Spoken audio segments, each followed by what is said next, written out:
La preciosa caja de regalo de cerámica de Talavera que sostenía en mis manos cayó al suelo de mármol y se hizo añicos cuando la música se detuvo de repente.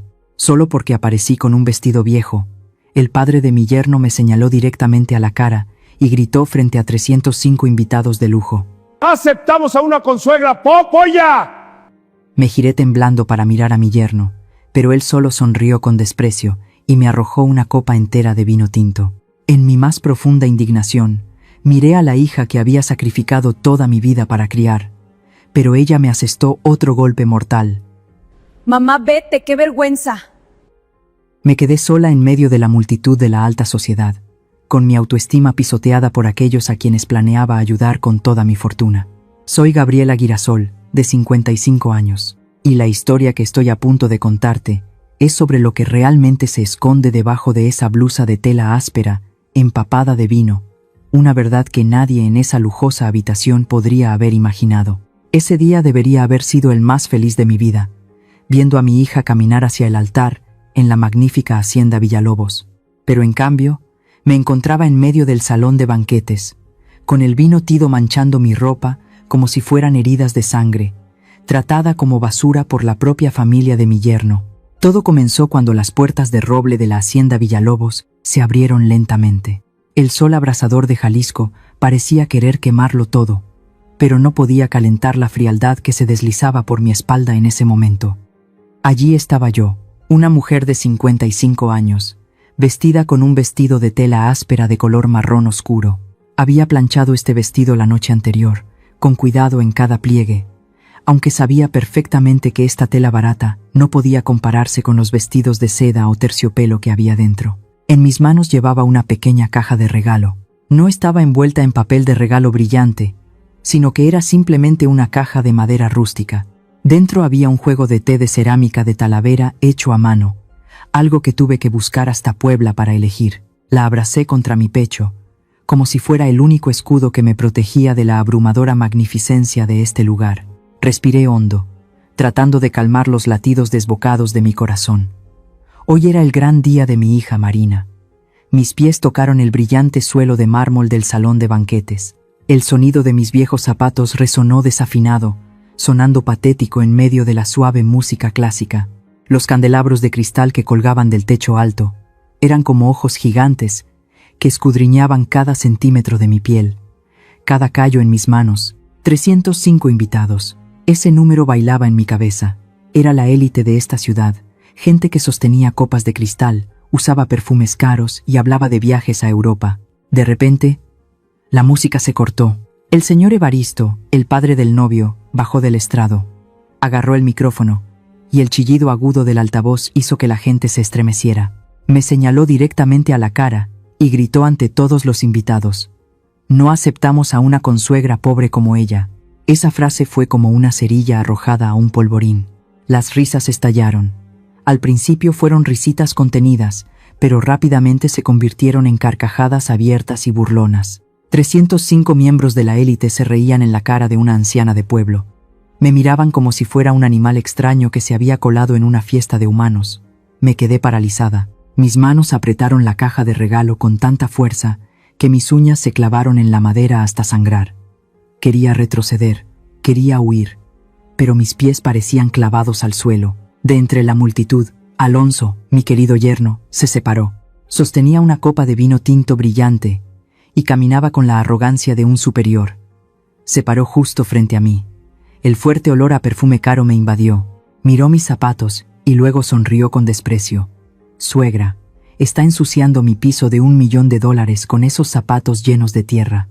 Splash, antes de que pudiera reaccionar, me arrojó la copa entera de vino. El líquido frío me salpicó la cara, corrió por mi cuello y empapó mi vestido de tela áspera.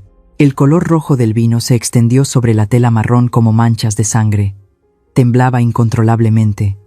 Lágrimas calientes brotaron, mezclándose con el sabor amargo y astringente del vino en mis labios. En mi pánico extremo, busqué a mi hija con la mirada.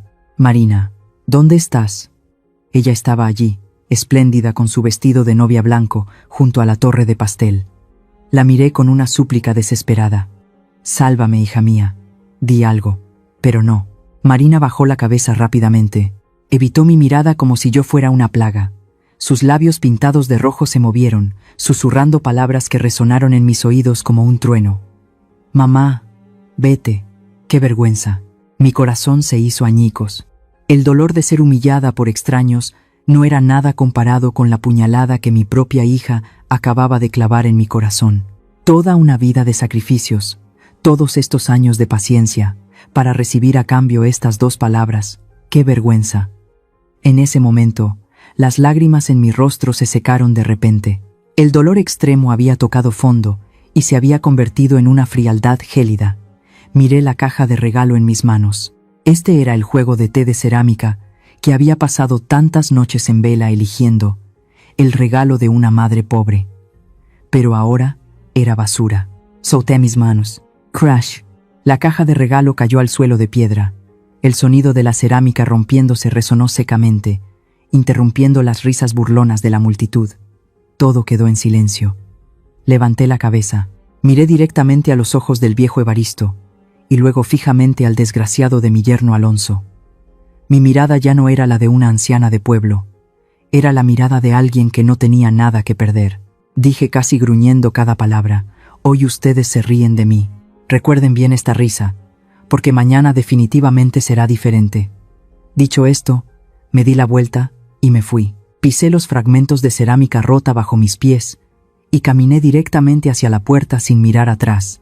Detrás de mí, las burlas comenzaron a susurrarse de nuevo, pero ya no las oía. Mi corazón estaba ahora tan tranquilo como un lago antes de una gran tormenta.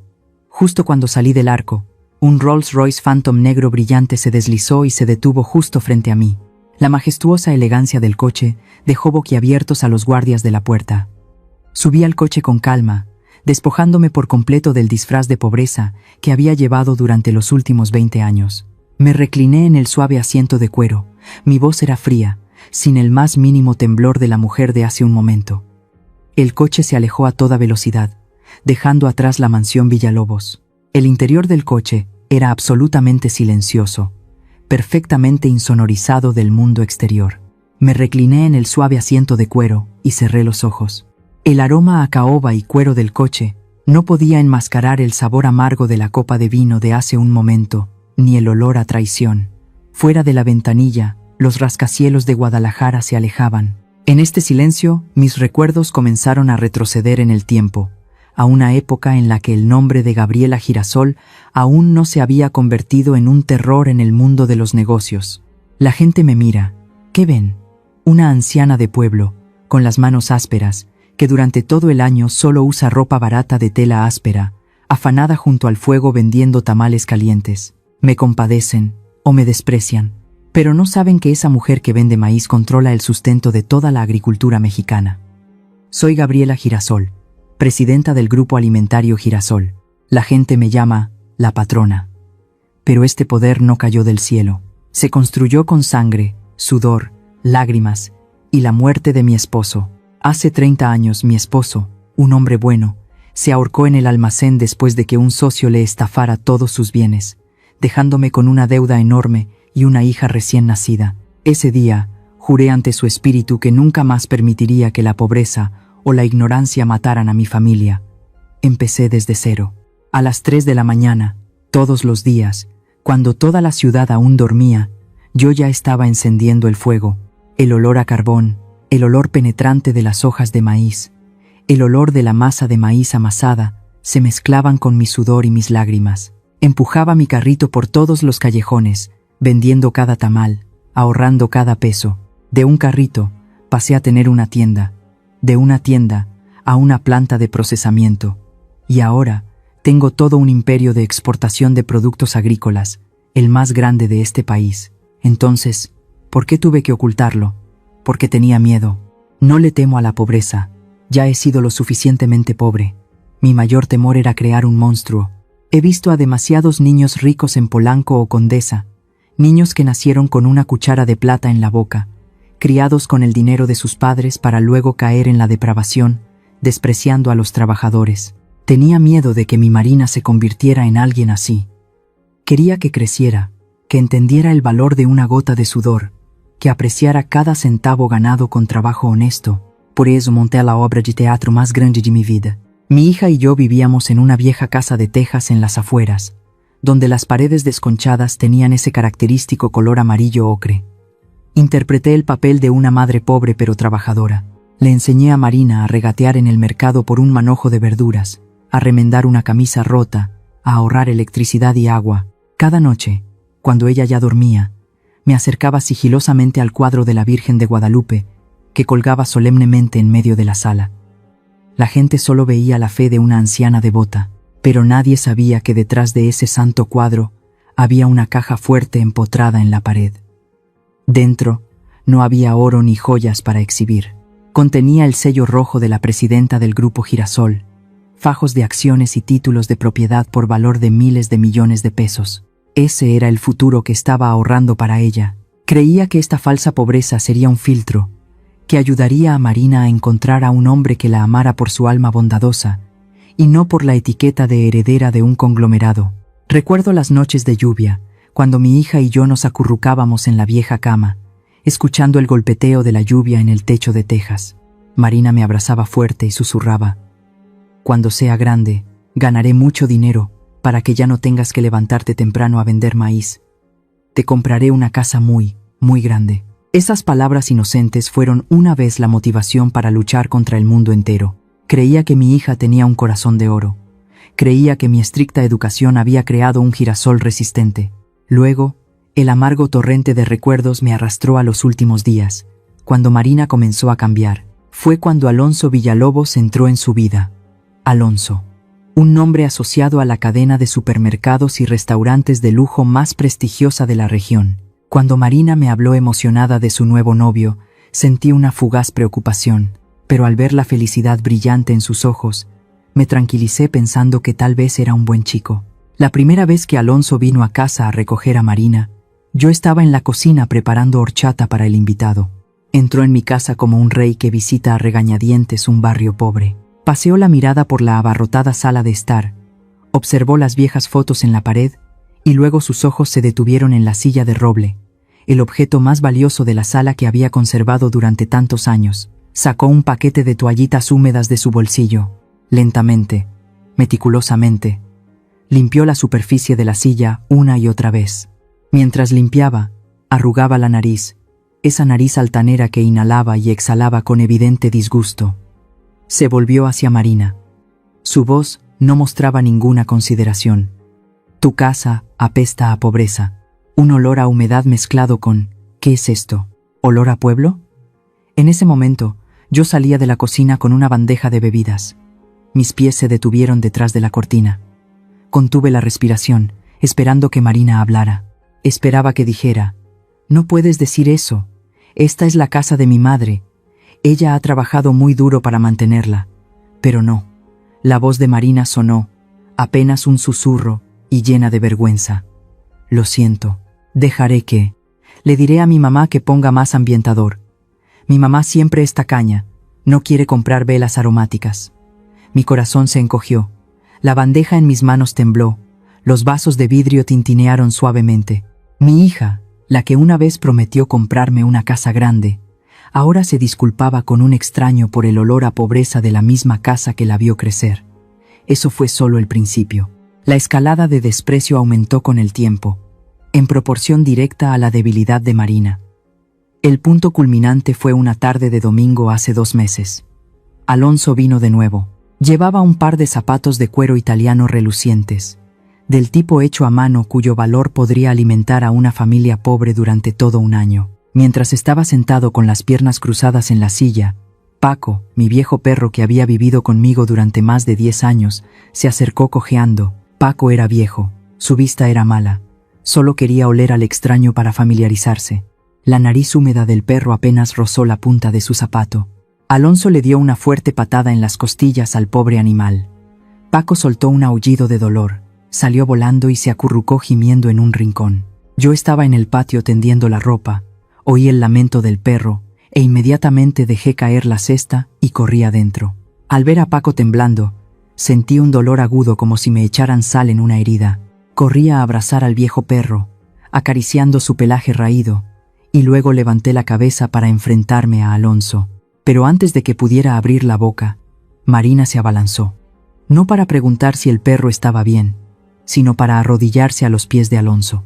Frenéticamente, usó el borde de su vestido para limpiar la punta del zapato, diciendo repetidamente: «Oh, lo siento mucho. Déjame limpiarlo. No te enojes. Estos zapatos de cuero se arruinarán si les cae saliva de perro». Luego se volvió bruscamente hacia mí. Sus ojos brillaban con una ira que nunca antes había visto. Gritó: «¿Qué estás haciendo? ¿Por qué no encadenaste a este perro sarnoso? Mira, ensució los zapatos de Alonso. ¿Sabes lo caros que son estos zapatos? No podrías pagarlos aunque vendieras todo tu carrito de tamales». Me quedé paralizada. Mis manos todavía abrazaban a Paco, pero una sensación helada recorrió mi espalda. El viejo perro lamió suavemente mi mano en señal de consuelo, mientras mi hija defendía un par de zapatos sin vida, en lugar del amigo de 4 patas que había crecido con ella. «Gabriela, ¿qué has criado?». Desde ese día, cada vez que Alonso o los amigos ricos de Marina venían, me prohibían la entrada a la sala de estar. «Mamá, ve a la cocina. Mamá, ve al patio trasero a regar las plantas. Vienen mis amigos. No subas. Si te ven tan pueblerina, se reirán de mí hasta morir». Esas palabras me apuñalaban el corazón todos los días. Yo, Gabriela Girasol, la dueña de esta casa, la que pagaba cada comida, cada prenda de vestir de ella, ahora tenía que entrar por la puerta de atrás, escondiéndome en la cocina como una sirvienta invisible. Tuve que soportarlo, tuve que tragarme mi ira, diciéndome a mí misma que probablemente es joven e ingenua, probablemente interpreté demasiado bien el papel de pobre, pero no. Mi resignación solo envalentonó a esa maldad, a esa falsa superioridad. Había guardado silencio para mantener la paz, para que mi hija fuera feliz. Pero ese mismo silencio les había permitido pisotear mi dignidad. Me senté en la cocina, mirando el cuadro de la Virgen de Guadalupe a través de la rendija de la puerta entreabierta. Madre mía, ¿dónde me equivoqué? ¿Por qué mi sacrificio se paga con un desprecio tan cruel? Lágrimas amargas cayeron, saladas y amargas. No sabía que lo que me esperaba era una conspiración 1000 veces más cruel. Una conspiración que expondría por completo las verdaderas caras de aquellos a quienes mi hija adoraba.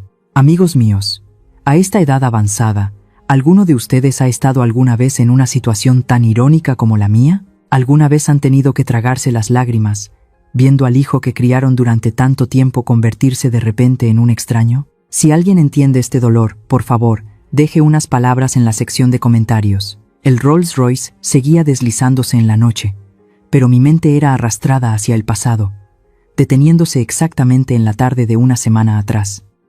Ese fue el día en que se levantó el telón de un terrible secreto, exponiendo crudamente las verdaderas caras de los buitres que acechaban a mi familia. Fue una bochornosa tarde de sábado. El sol dorado caía como miel sobre las bugambillas del porche. Alonso pasó a visitarnos. Como de costumbre, se sentó ociosamente en el porche, disfrutando de un vaso de limonada fría, mientras yo me afanaba limpiando el suelo de la sala. Sostenía un paño para el polvo, moviéndome silenciosamente como un fantasma en mi propia casa. Para Alonso, yo no era más que una anciana senil, medio sorda y medio ciega, un mueble viejo e insignificante. Fue precisamente ese desprecio lo que le hizo bajar la guardia. Su teléfono sonó. Alonso contestó, no bajó la voz, incluso puso el altavoz, probablemente pensando que yo estaba en la cocina, o simplemente porque no me tenía en ninguna consideración. La voz ronca y autoritaria del señor Evaristo resonó, rompiendo la paz de la tarde. «Idiota, ¿qué demonios estás haciendo? El banco acaba de llamar para embargar el edificio de oficinas». Me detuve en seco. La mano que limpiaba el jarrón de cerámica se quedó suspendida en el aire. ¿Embargo? ¿El prestigioso grupo Villalobos, siendo embargado? Alonso siseó, su voz llena de pánico e irritación. «Papá, cálmate, lo estoy intentando. Pero esa vieja bruja todavía no firma el poder notarial de la tierra. Guarda esa escritura como si fuera la tumba de sus antepasados». Mi corazón empezó a latir con fuerza. Cada latido era tan fuerte que sentí que iba a estallar en mi pecho. Me escondí detrás de la puerta de madera, conteniendo la respiración y escuchando atentamente. Al otro lado de la línea, Evaristo se rió con sorna, una risa fría que resonó a través del altavoz. «Tienes que darte prisa. El grupo debe 50 millones de pesos, y además está el asunto del desfalco de fondos públicos que está a punto de salir a la luz. Solo la tierra y la casa de ellas dos pueden salvarnos ahora. Los usureros ya han aceptado la tierra como garantía. Estaba en shock. Mis oídos zumbaban. Resulta que todo era una estafa. No había amor. No había príncipe azul. Solo deudores desesperados por dinero que buscaban devorar a su presa. Pensaban que yo era solo una vendedora de maíz con un pequeño terreno, pero no sabían que ese terreno era solo un grano de arena comparado con mi verdadera fortuna. Pero lo aterrador era su malicia. Querían echarnos a la calle para salvar su fachada de glamour. La voz de Evaristo volvió a sonar, esta vez con una orden cruel. Escucha, después de casarte con esa pueblerina, consigue la tierra, y luego puedes hacer lo que quieras. Ahora, sigue actuando. No dejes que sospeche. Sí, ya lo sé. Me da asco ver la cara de estúpida de Marina y la de su madre pueblerina, pero por el dinero, actuaré. Alonso colgó, se bebió de un trago el resto de su limonada y sonrió triunfante. Me quedé petrificada en la sala. El paño para el polvo cayó al suelo. La furia estalló dentro de mí, como un fuego que consume un campo de maíz seco. La sangre me subió a la cabeza. Quería salir y hacerlo pedazos. Quería echarlo de la casa inmediatamente, pero entonces la imagen de Marina apareció en mi mente. Mi hija. Estaba inmersa en una felicidad ilusoria. Tenía que salvarla. Tenía que decirle la verdad. Corrí a la habitación de Marina. Estaba de pie frente al espejo, probándose el velo de novia. Su rostro resplandecía de felicidad. Sus ojos brillaban como estrellas fugaces. Al verme entrar corriendo, se giró, y su sonrisa se desvaneció al ver mi expresión de pánico. Corrí hacia ella, la agarré por los hombros, mi voz se quebró, jadeando. Marina, no puedes casarte con él. Tienes que cancelar la boda ahora mismo. Marina frunció el ceño, apartó mi mano, con evidente molestia. ¿Qué te pasa ahora, mamá? La boda es en una semana. ¿Qué tonterías estás diciendo? Tragué saliva, tratando de explicar rápida y claramente. Acabo de oír. Oí que hablaba con su padre. La familia Villalobos está en bancarrota, hija. Están ahogados en deudas. Se casa contigo solo para engañarte y conseguir este terreno y esta casa para hipotecarlos con usureros. No te ama. Te llamó. Te llamó una pueblerina estúpida. Hablé de un tirón, esperando ver el reconocimiento en sus ojos. Esperé que me creyera, que llorara, que me agradeciera por salvarla del fango. Pero no. Marina me miró fijamente, una mirada fría y extraña. Luego se echó a reír, una risa amarga y sarcástica. Mamá. Alargó la voz, negando con la cabeza con fastidio. Sé que no te gusta Alonso porque es rico y elegante, muy diferente de tu mundo sucio, pero no pensé que fueras tan mezquina como para inventar historias tan descabelladas. Me quedé paralizada. ¿Inventar? ¿Crees que estoy inventando? Marina se acercó a mí, sus ojos afilados como cuchillos. ¿Qué más? Un conglomerado tan grande como Villalobos, ¿cómo podría quebrar? No creas que porque eres vieja puedes decir lo que quieras. ¿Estás intentando inventar historias para separarnos de nuevo? O tal vez. Se detuvo un momento, mirándome de arriba abajo con desprecio, y luego soltó la frase más cruel que un hijo puede decirle a su madre. ¿O es que tienes envidia de que voy a vivir una vida de lujo? ¿Quieres que venda maíz y sea pobre como tú toda mi vida para que estés contenta? Esa frase fue como un martillazo en el pecho. Retrocedí, chocando con el borde de un armario. Me dolió, pero el dolor físico no era nada comparado con la devastación de mi alma. ¿Envidia? ¿Tenía envidia de mi propia hija? Miré a Marina, la niña que había llevado en mi vientre, la niña por la que había sacrificado mi juventud para proteger, ahora estaba frente a mí, defendiendo al enemigo y pisoteando la dignidad de su madre. Mi fe se derrumbó por completo, como un castillo de arena arrastrado por un tsunami sin dejar rastro. Me di cuenta de que mi hija no solo estaba ciega por amor, estaba cegada por la codicia y la vanidad. Prefería creer las dulces palabras de un hombre rico que la cruda verdad de su pobre madre. Abrí la boca para explicar, para decirle quién era, cuánto dinero tenía, que podía comprar a toda la familia Villalobos sin problemas. Pero luego me quedé en silencio. ¿Para qué decirlo? ¿Para que se aferrara a mí como un parásito? ¿Para que me amara por mi dinero? No. Si la salvaba ahora, nunca maduraría. Compledara. Siempre sería una niña grande, ingrata y tonta. Dejé caer mis brazos.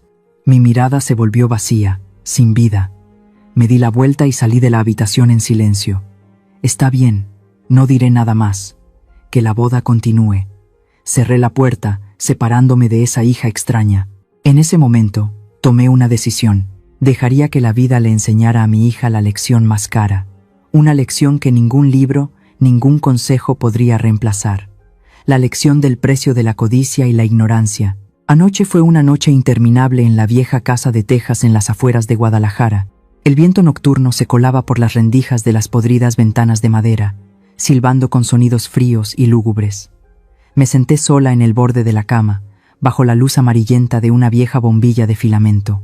En mi mano tenía una llave de latón, pesada, que había adquirido el color del tiempo.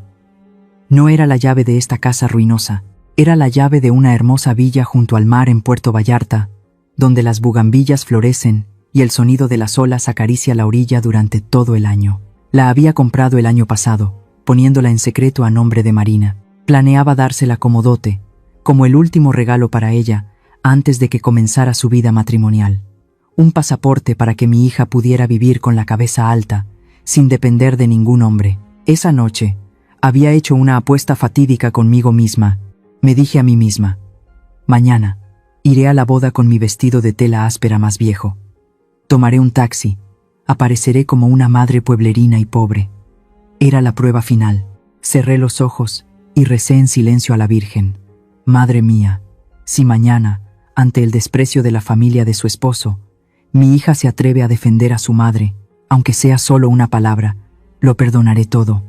Le daré esta llave. Revelaré mi identidad. Usaré toda la fortuna del Grupo Girasol para apoyar su matrimonio. Solo un poco de amor, solo un poco de coraje, solo que Marina recordara que yo era su madre. Me aferré a esa tenue esperanza durante toda la noche, hasta el momento en que me subí al destartalado taxi para ir a la hacienda de los Villalobos. Pero entonces, la cruda realidad me golpeó como un rayo. Todo sucedió exactamente como más temía, pero fue 1000 veces más doloroso de lo que había imaginado. En ese espléndido salón, cuando el vino tinto me salpicó la cara, cuando resonaron las risas burlonas de 305 personas, esperé. Miré a mi hija, esperé a que Marina corriera hacia mí, esperé a que gritara: «No toquen a mi madre». Pero ¿qué obtuve a cambio? Una cobarde inclinación de cabeza, una mirada de rechazo y la fría frase: «Mamá, vete, qué vergüenza». En ese momento, la llave en el bolsillo de mi vestido pareció arder, quemando mi piel. Se volvió tan pesada como el plomo.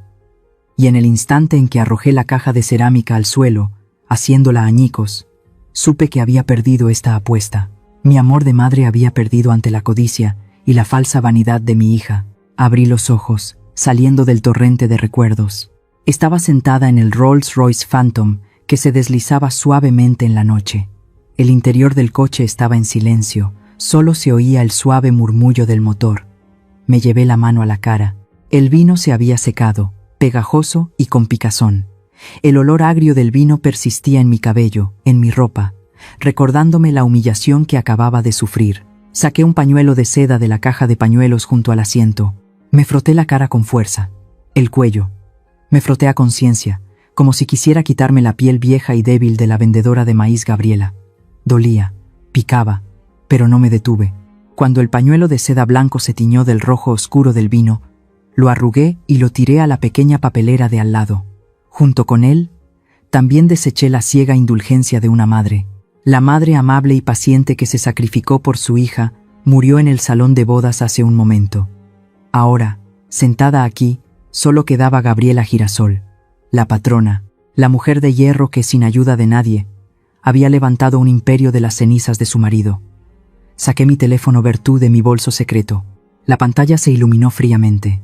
La lista de contactos mostraba un nombre familiar: Octavio, mi abogado principal y mi mano derecha durante los últimos 20 años. Marqué. Después de un solo tono, contestaron al otro lado de la línea. Octavio parecía haber estado esperando esta llamada durante mucho tiempo. «Presidenta, la escucho». Mi voz sonó, sin temblor ni ahogo. Era grave, firme y afilada como el sonido de un cuchillo cortando una tabla de madera. «Octavio, activa el plan B». Hubo un segundo de silencio al otro lado de la línea, y luego una respuesta con fría profesionalidad. «¿Está segura?» «Si activamos este plan, la señorita Marina», lo interrumpí, mi mirada fija en el oscuro vacío frente a mí. «Estoy segura. Ella necesita crecer. Y la única forma de que crezca es dejarla caer, y caer fuerte». Respiré hondo y di la orden, palabra por palabra, clara y despiadada. «Mañana vamos a cobrar deudas. Prepara todos los archivos, todas las deudas de Villalobos, los contratos de suministro de alimentos, las pruebas de evasión de impuestos. Tráelo todo». «Entendido, presidenta. Haré que la caravana la recoja temprano mañana por la mañana». «Bien», colgué. Me recliné en el asiento, mirando por la ventanilla del coche. Las luces amarillentas de la calle pasaban rápidamente por el cristal, como estrellas fugaces moribundas. Mañana sería un día largo. Una gran tormenta estaba a punto de azotar esta ciudad, y yo era el ojo del huracán. Toqué mi bolsillo, sintiendo la fría llave de la villa junto al mar. La guardaría. Algún día, quizás se la daría a Marina, pero no ahora, y ciertamente no a la débil novia Marina de hoy. En esa encrucijada del destino, me lo había preguntado cientos de veces. La línea entre la indulgencia ciega y la necesaria autoestima es realmente muy delgada. Si ustedes estuvieran en mi lugar, con el regalo que pensaban darle a su hija en la mano, pero siendo rechazados por ella misma frente a una multitud, ¿qué harían? ¿Seguirían retrocediendo por amor maternal? ¿O se levantarían como yo para reclamar su honor? Por favor, denme un consejo sincero basado en sus experiencias en la sección de comentarios. El amanecer despuntaba sobre la cima de la colina. Los primeros rayos de sol de la región de Jalisco atravesaban la fina capa de niebla, iluminando mi residencia secreta. No era la destartalada casa de tejas de las afueras, donde había vivido con Marina durante 20 años. Este era mi lugar, una estructura moderna con grandes paredes de cristal que ofrecían una vista panorámica del valle, un lugar donde el silencio se compraba con mucho dinero. Me paré frente al enorme espejo del vestidor que iba del suelo al techo. La mujer vendedora de maíz, demacrada y sucia, de ayer, había muerto. Se había desvanecido en la nada como si nunca hubiera existido. En el espejo ahora estaba Gabriela Girasol. Toqué suavemente mi cabello canoso. Esta mañana, mi estilista personal había llegado muy temprano. El cabello desordenado y enmarañado de siempre estaba ahora recogido en un moño alto, pulcro y orgulloso, revelando una frente alta y ojos agudos. Cada mechón de canas ya no era un signo de vejez, sino que parecía hilos de plata, brillando bajo las luces, un testimonio de experiencia y sabiduría. Me puse un traje negro, la tela de alta calidad, una mezcla de seda y lana, confeccionada a mano por una prestigiosa casa de moda de Milán, se ajustaba perfectamente a mi figura. No era áspera como la tela de saco, sino suave, fresca, acariciando mi piel como una armadura de guerrera. Los hombros del traje, de corte impecable, creaban una majestuosidad que ninguna palabra podía describir. Abrí el joyero forrado de terciopelo rojo sobre el tocador. Dentro no había monedas de la venta de maíz. Dentro yacía un collar de perlas del Mar de Cortés, las perlas negras más raras del Golfo de California. Me lo puse lentamente alrededor del cuello. La sensación fría de las perlas se filtró en mi piel, despertando todos mis sentidos dormidos. Clic. Serré el broche. Un sonido pequeño pero decisivo, como el de cargar un arma. Me miré profundamente a los ojos en el espejo. Estos ojos habían llorado hasta quedarse sin lágrimas por mi marido, por mi hija, pero hoy estaban secos. Eran fríos y afilados como un bisturí. No más indulgencia, no más paciencia. Solo quedaba la voluntad de hierro de la líder de un imperio empresarial. Me di la vuelta y salí de la habitación. El sonido de mis tacones altos golpeando el suelo de ébano resonó con un tac, tac, tac, lleno de poder, completamente diferente al arrastrar de las sandalias de la madre pueblerina de antes. En el gran salón, mi equipo de asistentes y guardaespaldas ya esperaba. Al verme bajar las escaleras, todos se pusieron firmes y se inclinaron al unísono. «Buenos días, presidenta». El sonido retumbó, lleno de fuerza. No respondí con palabras. Solo asentí levemente. El asentimiento de una superior. Salí por la puerta principal. 5 relucientes SUV negros del grupo Girasol esperaban con los motores en marcha. Estaban alineados en una sola fila, imponentes, como bestias de acero, listos para desgarrar la paz de esta mañana. El estilizado logotipo del girasol chapado en oro en el lateral de los vehículos brillaba bajo el sol, orgulloso y desafiante. El jefe de seguridad abrió rápidamente la puerta del tercer vehículo, la posición más segura del convoy. Subí al coche y ocupé mi asiento habitual.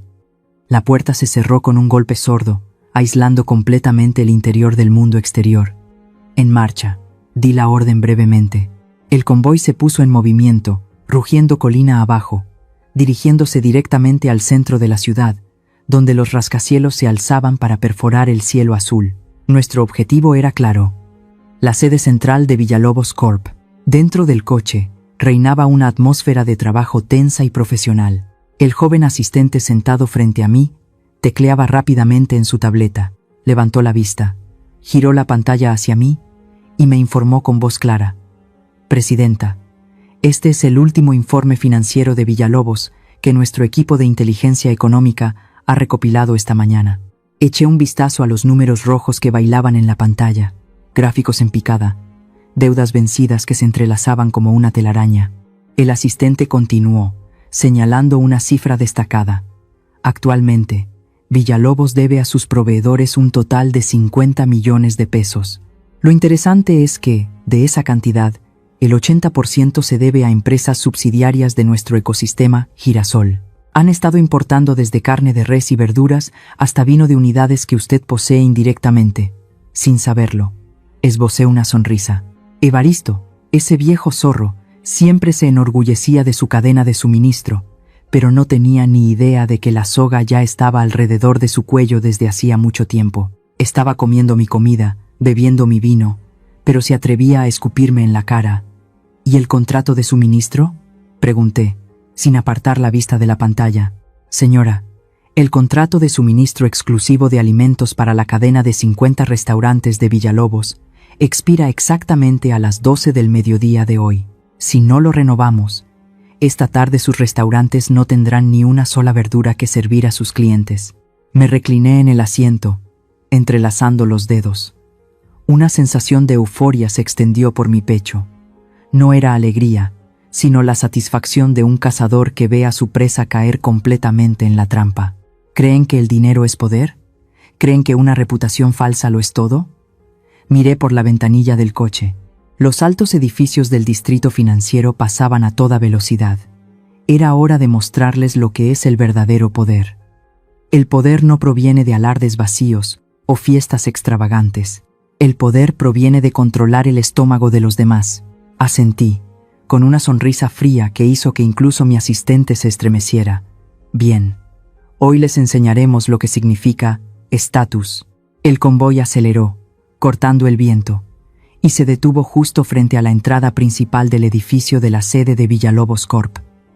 La puerta del coche se abrió de golpe. Bajé. El calor sofocante del asfalto al mediodía no me inmutó. Al contrario, pareció avivar el fuego de la indignación que ardía a fuego lento dentro de mí. Me ajusté el cuello del traje y caminé con la cabeza alta. 5 guardaespaldas altos y corpulentos, con gafas de sol oscuras, me rodearon inmediatamente, formando un muro móvil impenetrable. Nos dirigimos directamente al vestíbulo. El sonido de mis tacones altos golpeando el suelo de granito, tac, tac, tac, resonó con fuerza en el vasto espacio. Los oficinistas que iban y venían se apartaron a ambos lados, susurrando ante la imponente presencia del extraño grupo. La recepcionista, con el rostro muy maquillado, corrió a bloquearnos el paso. Extendió los brazos. Su voz temblaba pero intentaba sonar profesional. Disculpe, señora, ¿tiene una cita? No puede entrar así. No me detuve, ni siquiera la miré. Uno de mis guardaespaldas simplemente extendió el brazo y la apartó como si fuera una rama que bloquea el camino. Nuestra presidenta no necesita cita. Apártate. Nos dirigimos directamente al ascensor privado de la dirección. El jefe de seguridad sacó una tarjeta de acceso universal, cuyo código mi equipo de ciberseguridad había tomado prestado la noche anterior, y la pasó por el lector. las puertas del ascensor se abrieron. Entramos, dejando atrás el caos del vestíbulo. Los números en el panel del ascensor cambiaban rápidamente. Piso 10, piso 20, piso 30. Y luego llegué al último piso, donde se encontraba la sala de juntas. El pasillo estaba en silencio, cubierto con una gruesa alfombra de color vino tinto. Oí un ruido procedente del final del pasillo, donde una enorme puerta de ébano estaba cerrada. Era la voz del señor Evaristo. Estaba gritando, tratando de tranquilizar a la multitud. Hice una seña a mis guardaespaldas para que se detuvieran. Quería escuchar qué clase de espectáculo estaba montando ese viejo zorro. Cálmense todos. Los rumores de quiebra son difundidos por la competencia para perjudicarnos. Villalobos sigue fuerte. Acabo de firmar un nuevo contrato de capital.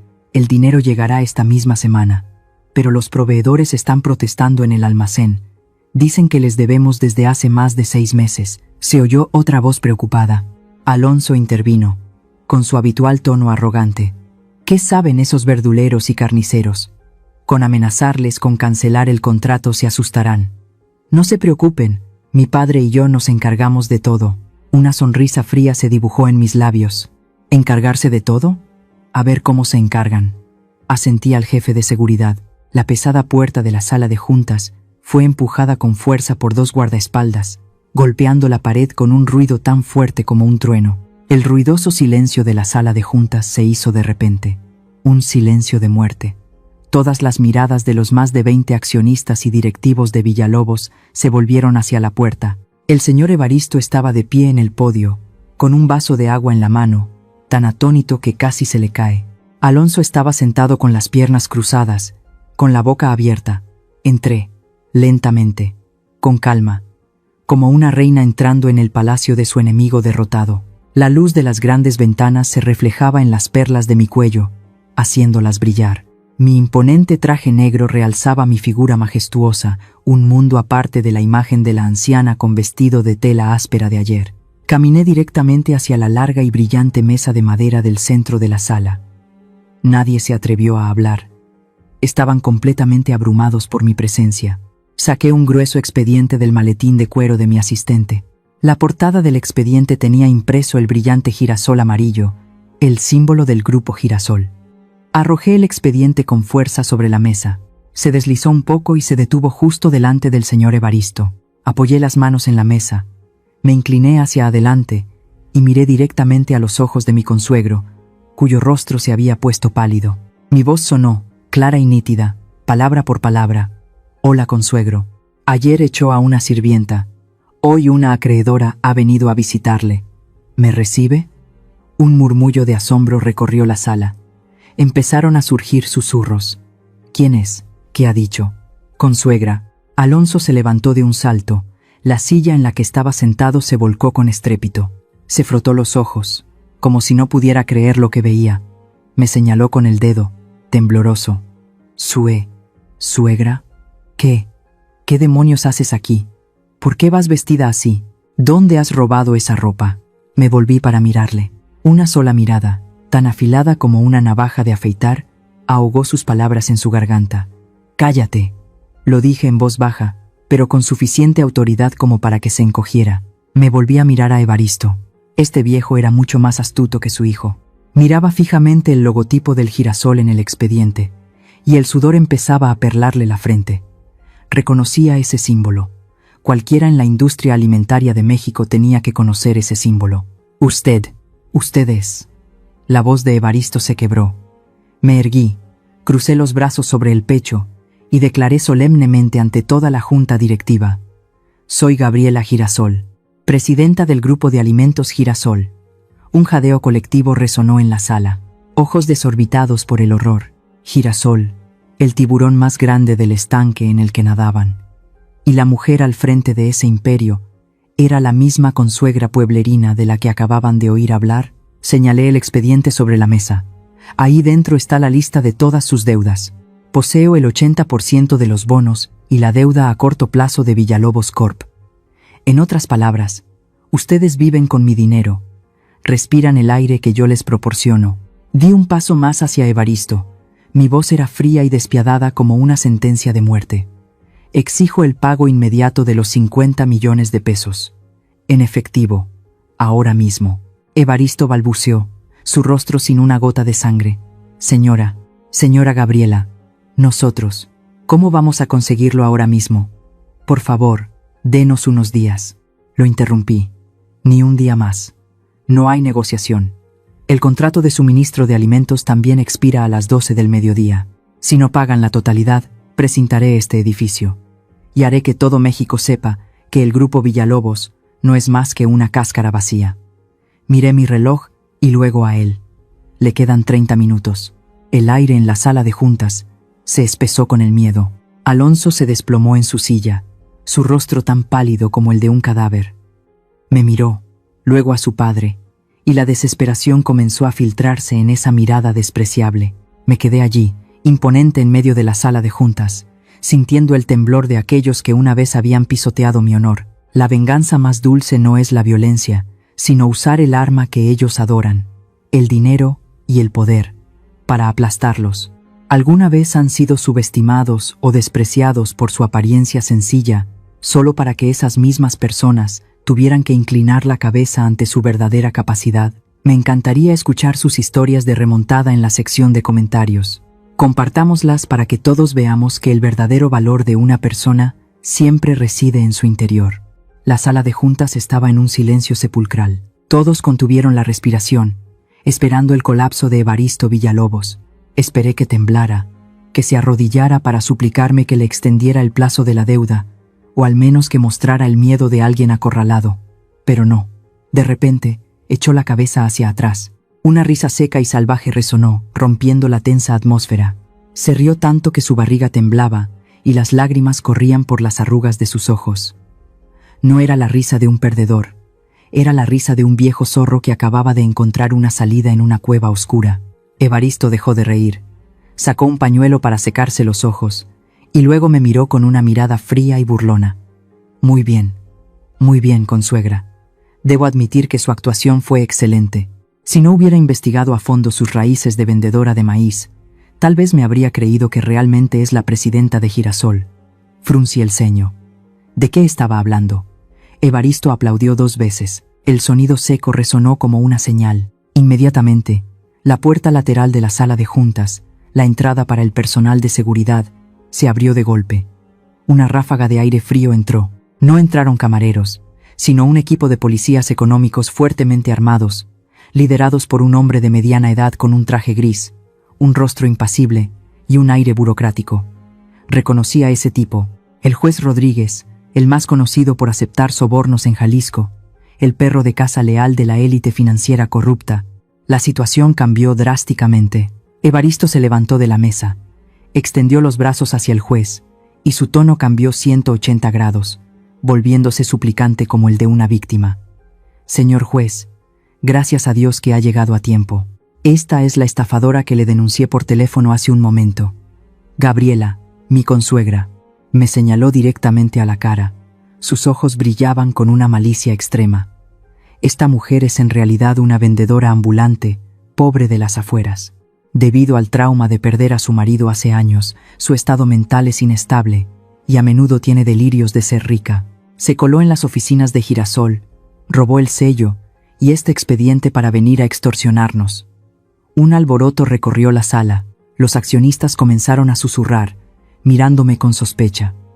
La confianza y el poder que acababa de construir se tambalearon ante el guión perfecto que había creado. Estaba atónita. ¿Robo? ¿Delirios? ¿Cómo se atrevía a tergiversar la verdad de una manera tan descarada? Grité. ¿Está loco?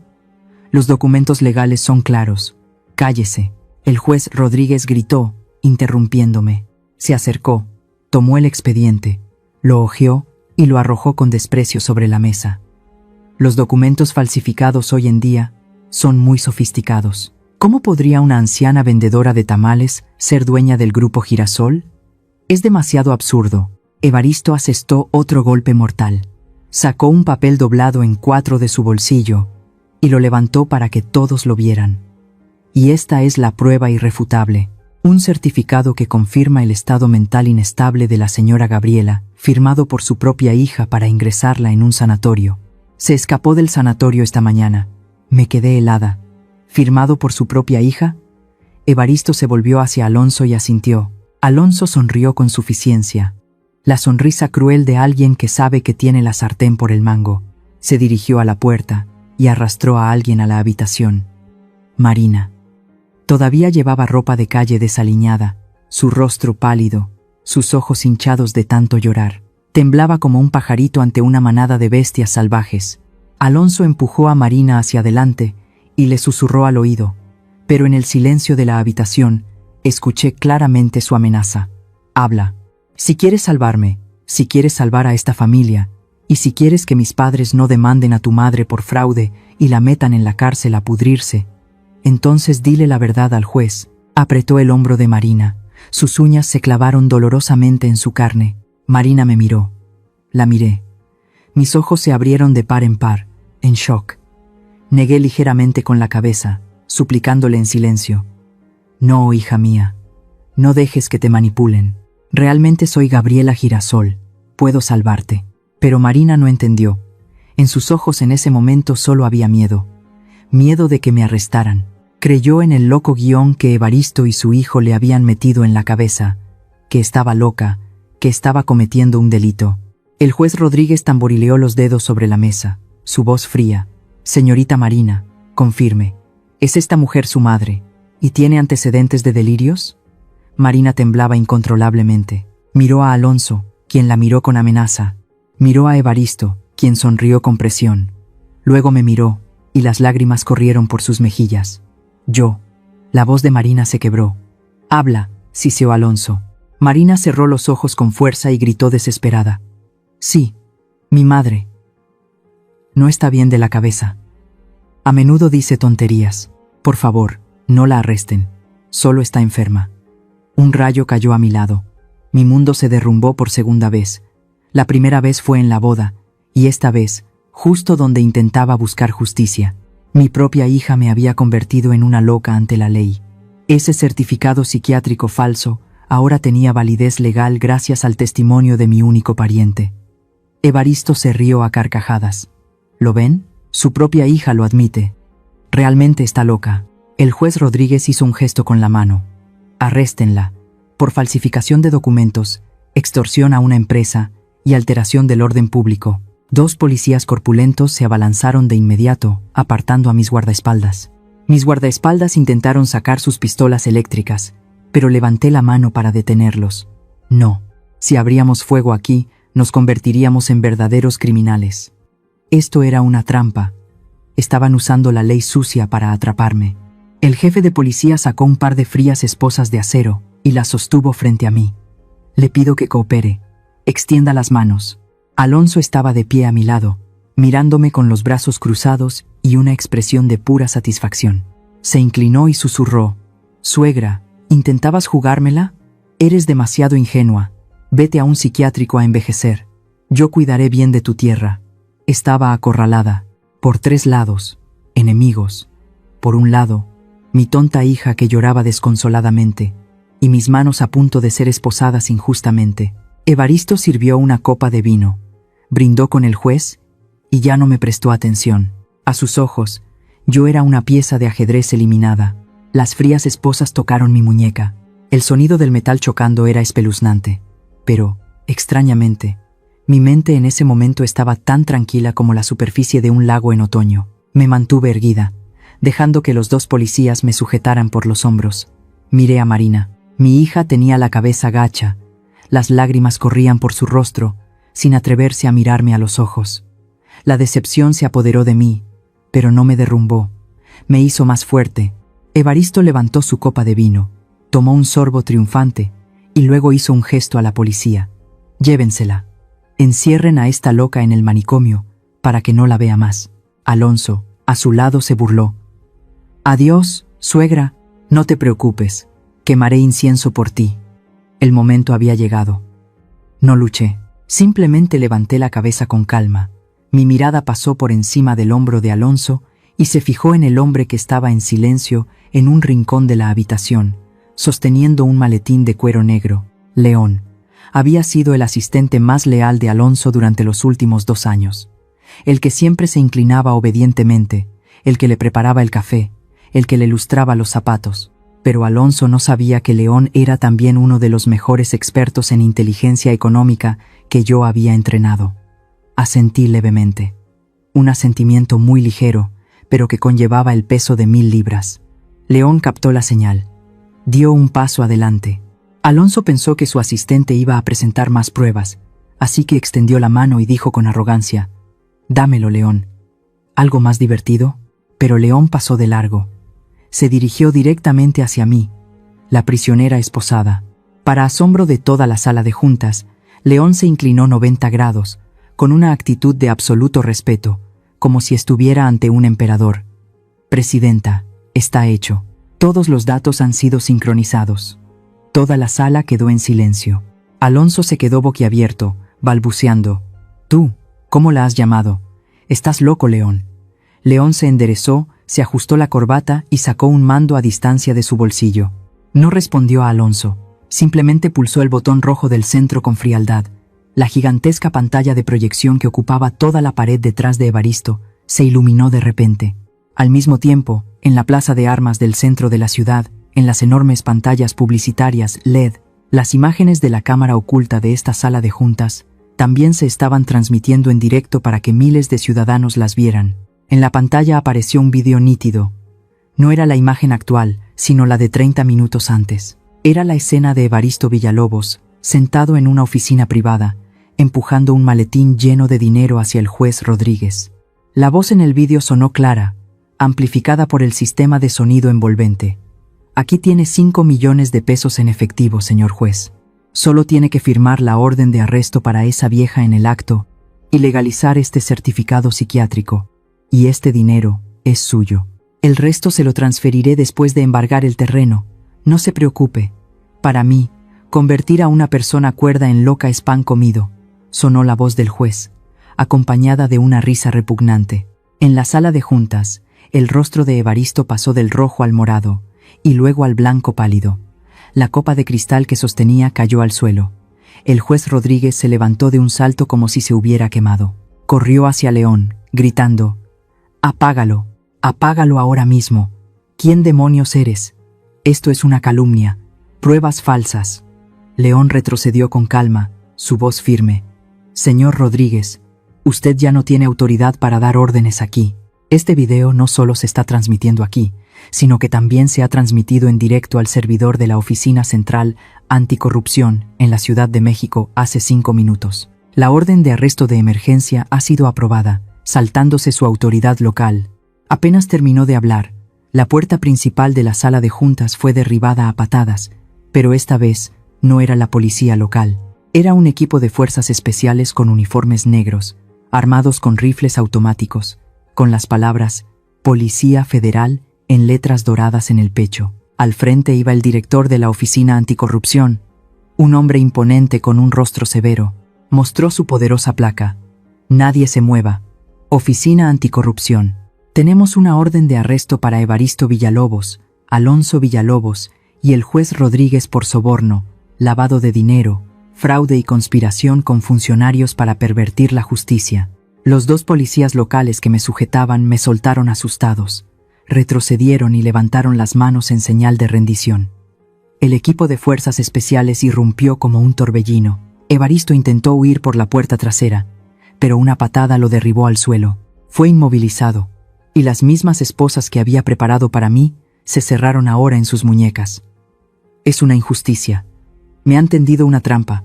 No sé nada», gritó Evaristo desesperado. Alonso fue aún más cobarde. Se escondió debajo de la mesa, temblando como una rata de alcantarilla sorprendida por la luz. Pero 2 soldados de las fuerzas especiales lo arrastraron fuera. Me quedé en medio de ese caos, dejando tranquilamente que el propio director me quitara las esposas. «Disculpe la tardanza, señora Girasol. Necesitábamos pruebas del delito en el acto para atrapar a toda la red», se disculpó el director, inclinando la cabeza. Me froté la muñeca, que tenía una marca roja, y sonreí levemente.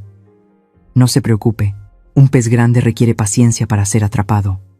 Cuando se llevaban a Alonso y pasó a mi lado, gritó desesperado: «Mamá, mamá, sálvame, soy tu yerno, diles que me suelten». He aprendido la lección. Ni siquiera le miré, pero de repente, una mano me agarró el bajo del pantalón. Era Marina. Se había desplomado en el suelo en algún momento.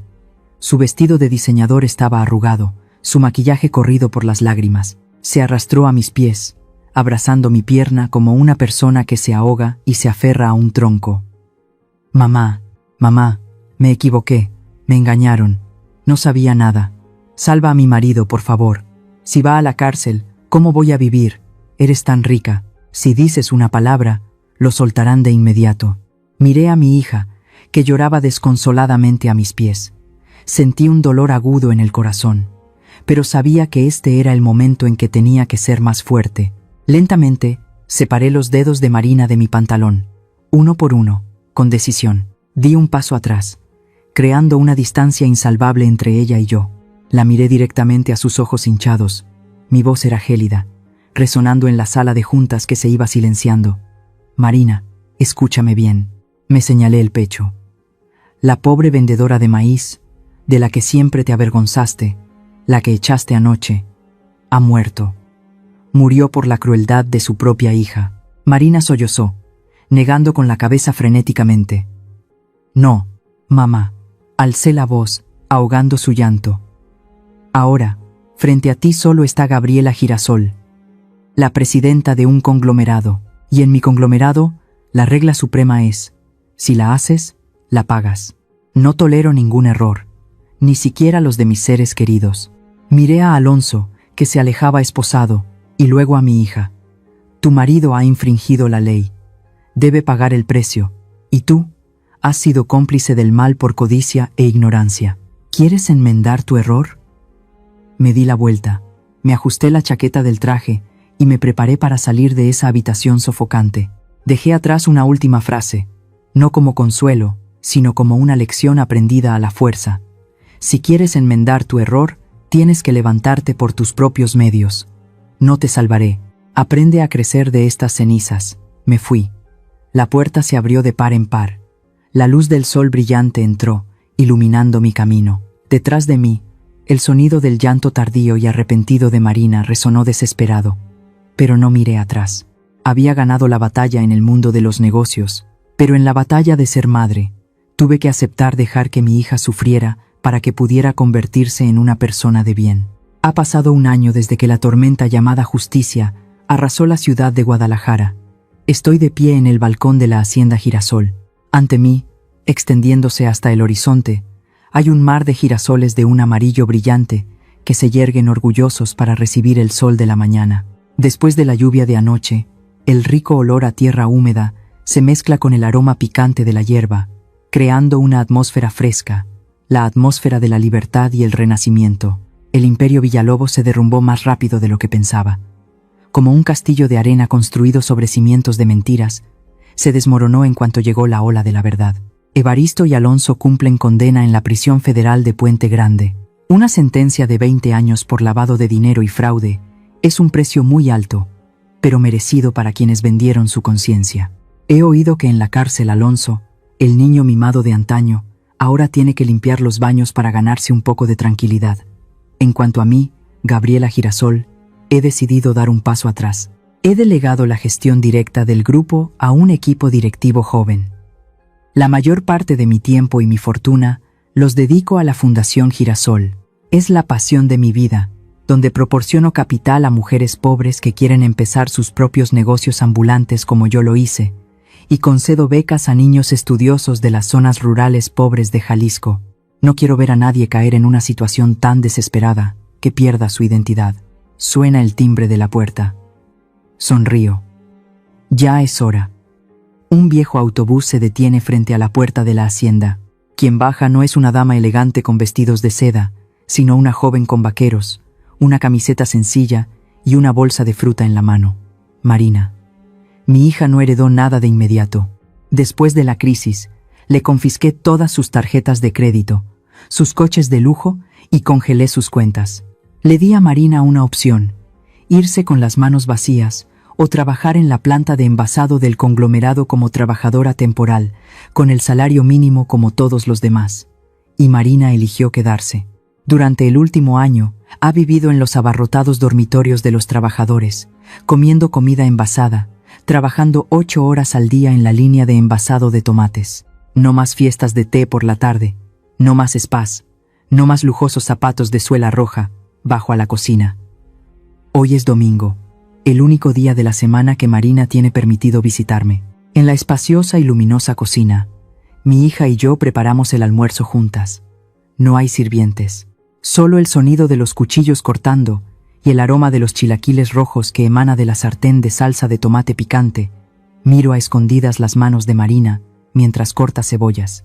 Las manos que antes estaban meticulosamente cuidadas, con las uñas pintadas con esmero, ahora están cortas, más ásperas y con callos de cargar cajas. Pero me parece que esas manos son más hermosas que nunca.